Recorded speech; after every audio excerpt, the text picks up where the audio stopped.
नमस्ते। मैं हूँ डॉक्टर सैफी आरसी वाला, senior cardiac surgeon, Narayana hospital, Jaipur.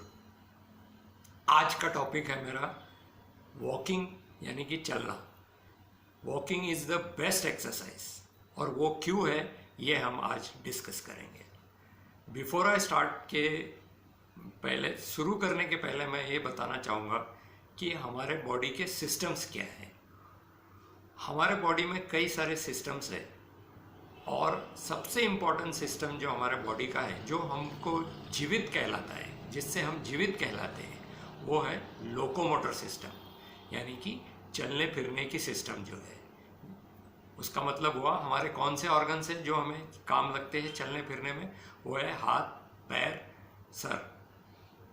ये सारी सिस्टम, या इसे मस्कुलो स्केलेटल सिस्टम भी कह सकते हैं।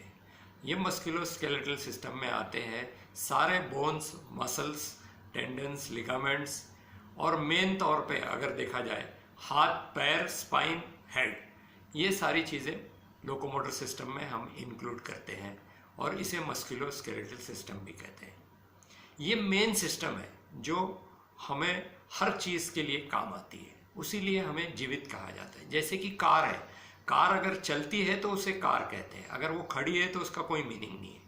और चलने के लिए एनर्जी की ज़रूरत होती है। एनर्जी प्रोड्यूस करने के लिए बाकी की सिस्टम्स है हमारे बॉडी में। अभी कौन कौन से सिस्टम है ये मैं शॉर्ट में एक बताना चाहूँगा।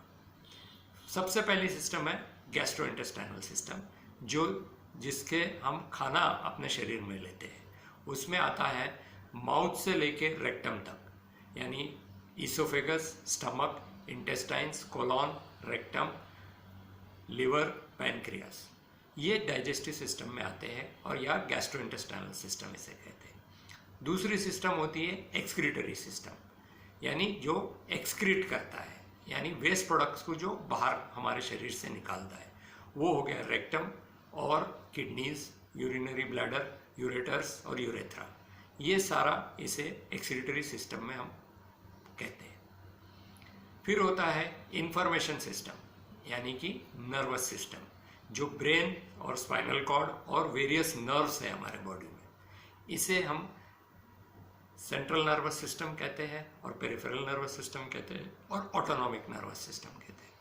ये तीन सिस्टम से पूरी नर्वस सिस्टम बनती है। इसे हम इन शॉर्ट इंफॉर्मेशन सिस्टम कह सकते हैं, या आईटी सेल कह सकते हैं हमारे बॉडी का। उसके बाद आता है कार्डियोवैस्कुलर सिस्टम, यानी कि ब्लड जो हमारे शरीर में सर्कुलेट होता है। ब्लड क्या करता है, न्यूट्रिशन पहुंचाता है हमारे मसल्स को, और वहाँ से वेस्ट प्रोडक्ट लेके एक्सक्रीटरी सिस्टम को भेजता है। सो ये कार्डियोवैस्कुलर सिस्टम है, जिसमें आता है हार्ट और सारे आर्टरीज, जितनी भी आर्टरीज है, वेन्स है, लिम्फेटिक सिस्टम है। फिर आ गया रेस्पिरेटरी सिस्टम, यानी कि लंग्स। लंग्स क्या करता है, ऑक्सीजन हमें लेता है अंदर हमारे शरीर में, और कार्बन डाइऑक्साइड को एक्सक्रीट कर देता है।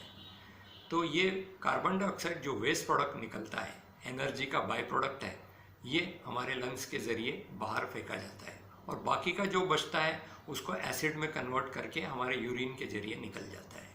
और खाने पीने का जो वेस्ट प्रोडक्ट होता है वो लिवर में प्रोसेस होता है, और लिवर में न्यूट्रिएंट्स बन के हमारे शरीर को वो न्यूट्रिएंट्स ब्लड पहुंचाता है, और जो वेस्ट प्रोडक्ट्स बनते हैं इन मसल्स में, वो हमारे मसल से वापस से लेके टॉक्सिन्स को डिटॉक्सिफाई करता है लिवर, और रेक्टम में या इंटेस्टाइन्स में वो एक्सक्रीट कर देता है। या कुछ वाटर सॉल्युबल चीज़ें होती है, वो यूरिन के ज़रिए हमारे सिस्टम से निकाला जाता है। तो इन शॉर्ट मैंने आपको बताया कि ये लोकोमोटर सिस्टम को, यानी मसल्स को जिंदा रखने के लिए, हमें लोकोमोटर, हमें मूवमेंट के लिए जो एनर्जी रिक्वायर होती है, वो बाकी की सारी सिस्टम्स जितनी भी हमारी बॉडी में है, वो हमारी लोकोमोटर सिस्टम को काम आए इसलिए होती है। हमें मूवमेंट में काम आए, हमें एनर्जी प्रोडक्शन में काम आए, जिससे हम मूव कर सकते हैं। मूवमेंट किस लिए काम लगती है हमें, सर्वाइवल के लिए। या तो हम दूसरे एनिमीज से सर्वाइव हो, या हम एक दूसरे से मिल सकते हो, घूम फिर सकते हो। ये सारा, क्योंकि ह्यूमंस आर सोशल एनिमल, उसलिए घूमना फिरना एक इम्पॉर्टेंट एस्पेक्ट है। और सबसे इम्पॉर्टेंट सिस्टम हमारा लोकोमोटर सिस्टम ही है। अगर दूसरे किसी भी सिस्टम में प्रॉब्लम आती है तो लोकोमोटर सिस्टम को भी प्रॉब्लम आती है, यानी कि मसल्स को। अब हम चलते हैं कि हमारे बॉडी के जो मसल्स होते हैं, मोस्ट लॉन्गेस्ट मसल जो होती है, जो सबसे लंबे मसल हमारे बॉडी में होंगे, वो सबसे ज़्यादा एनर्जी यूटिलाइज करेंगे, ये तो नॉर्मल है। तो उसीलिए हमें उन मसल्स को एक्सरसाइज करना चाहिए जो ज़्यादा लंबे हैं हमारे बॉडी में, और वो एनर्जी यूटिलाइजेशन भी अच्छी तरह से करते हैं। और एक फ़ायदा इन लंबे मसल्स का, एनर्जी यूटिलाइजेशन का, कि ये हर दूसरे सिस्टम्स को सही रखता है, क्योंकि इनके वेस्ट प्रोडक्ट्स भी कम निकलते हैं रिलेटिवली, और ये बगैर न्यूट्रिशन के भी लंबा टाइम तक रह सकते हैं, क्योंकि इनके अंदर एक इनबिल्ट सिस्टम भी होता है जो एनर्जी प्रोड्यूस कर सकता है।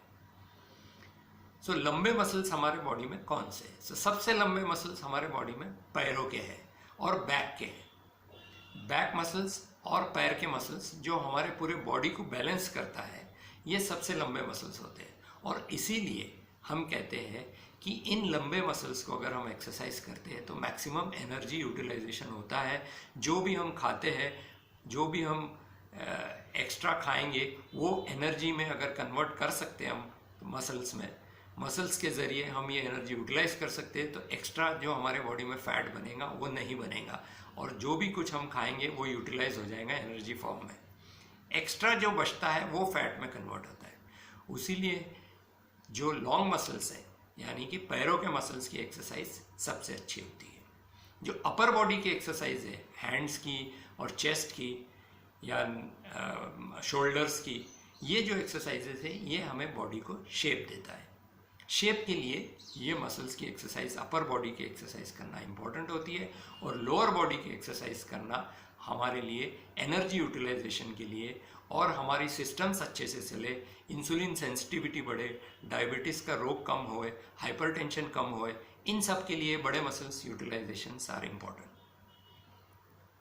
सो अब चलते हैं कि दैट्स वाई कौन कौन सी एक्सरसाइजेस है जो हमारे पैरों के मसल्स के लिए यूज होती है। सबसे बेस्ट एक्सरसाइज तो वॉकिंग है। अब दूसरी कौन कौन सी एक्सरसाइजेस है? स्विमिंग है, जॉगिंग है, रनिंग है, साइकिलिंग है, ये सब एक्सरसाइजेस है।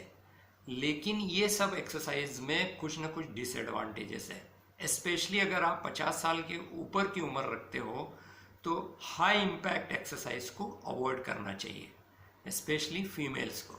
जैसे कि जॉगिंग है, रनिंग है, ये हाई इम्पैक्ट एक्सरसाइजेस है।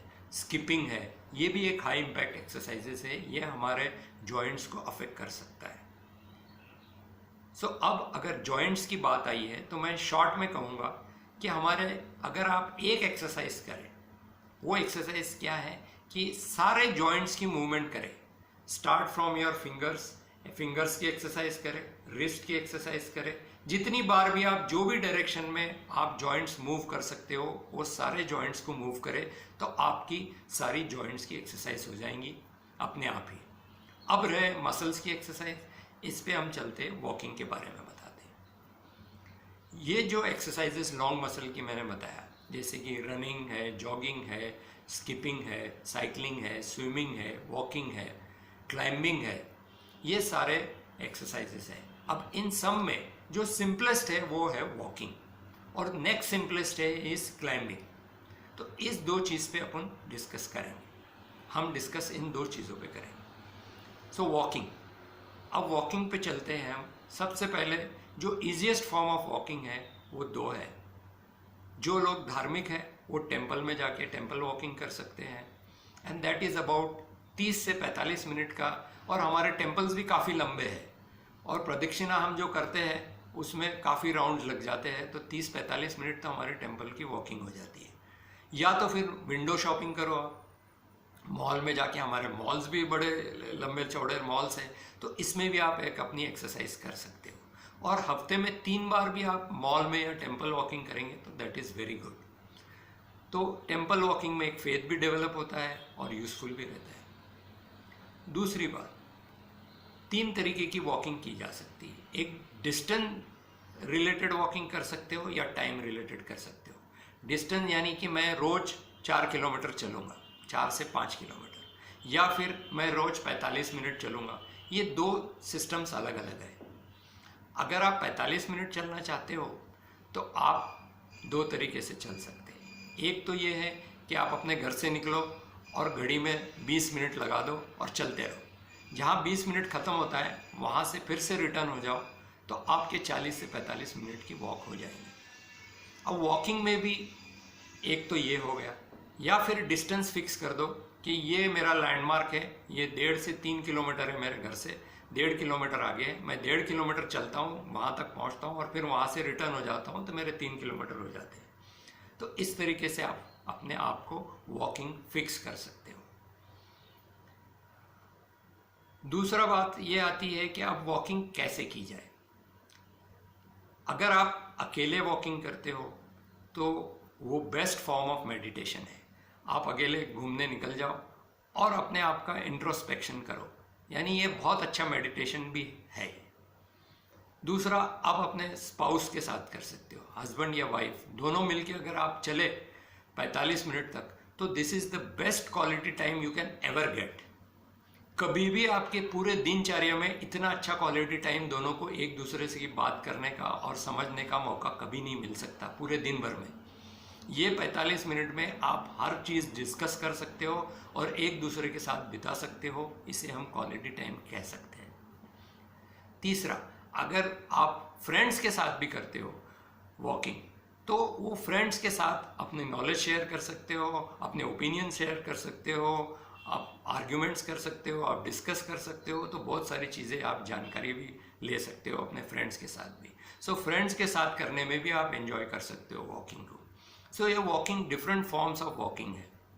अब एक फॉर्म ऑफ वॉकिंग है जो हमारे देश में काफ़ी कॉमन है। जो लोग धर्म में आस्था रखते हैं वो साल में 2 या 3 बार चल के जाते हैं किसी भी धार्मिक स्थल पे। दरगाह ले लो, मंदिर ले लो, जैसे कि हमारे जयपुर में खाटू श्याम जी में लोग चल के जाते हैं, अजमेर दरगाह पे लोग चल के जाते हैं, पुष्कर के मंदिर में चल के जाते हैं। Vaishno Devi is the best example. साल में एक बार अगर आप वैष्णो देवी जाके आते हो तो it is like walking for 6 months.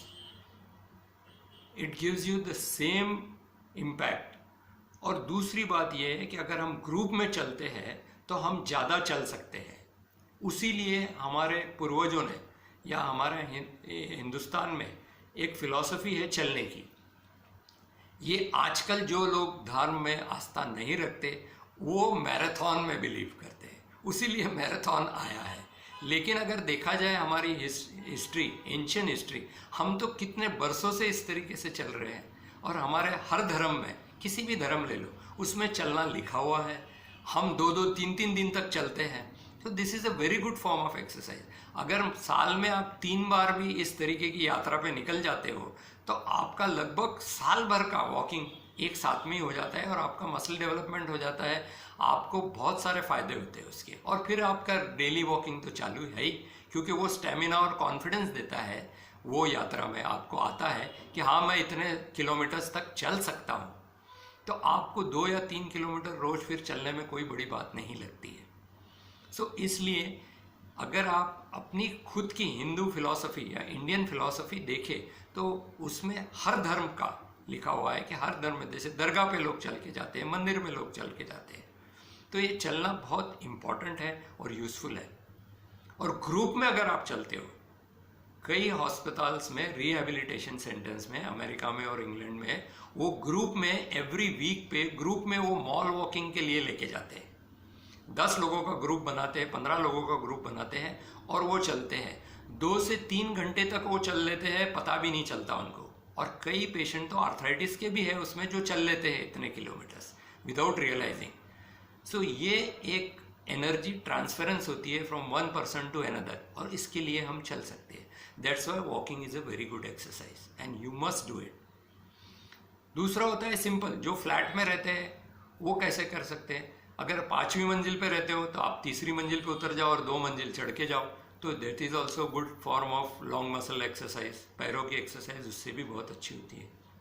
अगर आप सोसाइटी में रहते हो तो सोसाइटी में आप सोसाइटी के चक्कर लगा सकते हो, और अगर बारिश है तो बेसमेंट में आप चक्कर लगा सकते हो।